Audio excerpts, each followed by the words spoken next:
एक घने जंगल में एक शक्तिशाली शेर रहता था। वह जंगल का राजा था और सभी जानवर उससे डरते थे और उसका सम्मान करते थे। चुड़ैल का आगमन। लेकिन उसी जंगल के अंधेरे हिस्से में एक चालाक चुड़ैल रहने लगी। वह रात को जानवरों को पकड़ लेती और अपने जादू से उन्हें पत्थर की मूर्तियों में बदल देती थी। धीरे धीरे जानवरों में दहशत फैल गई।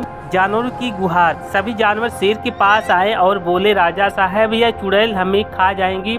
केवल आप ही हमारी रक्षा कर सकते हैं। शेर और चुड़ैल आमने सामने। शेर ने चुड़ैल को खोजा और उसकी गुफा तक पहुंच गया। चुड़ैल हंसते हुए बोली, अरे जंगल के राजा, मेरी ताकत के सामने तेरी दहाड़ भी बेकार है। जादू और दहाड़ की टक्कर। चुड़ैल ने मंत्र पढ़कर शेर पर आग और धुएं का तूफान भेजा, लेकिन शेर ने अपनी पूरी ताकत से गर्जना की। उसकी दहाड़ इतनी प्रचंड थी कि जंगल की धरती तक कांप उठी और चुड़ैल का जादू टूट गया। चुड़ैल का अंत।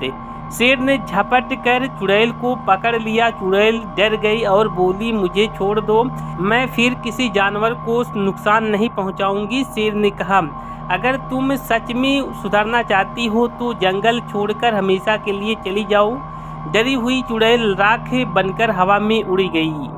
एक बार की बात है, एक विशाल राज्य था जिसकी सीमा एक घने जंगल से लगती थी। राजा वीरेंद्र बहुत ताकतवर और बुद्धिमान था, लेकिन वह हमेशा सोचता था, क्या मुझसे बड़ा कोई इस धरती पर है।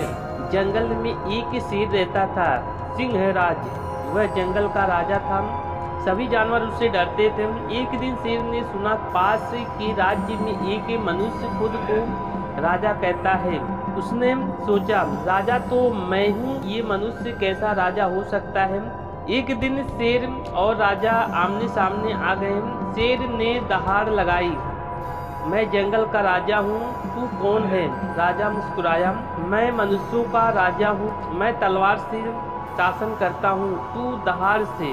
दोनों ने अपनी अपनी ताकत दिखाई। शेर ने पेड़ गिरा दिया, राजा ने तीर चलाकर निशाना साधा।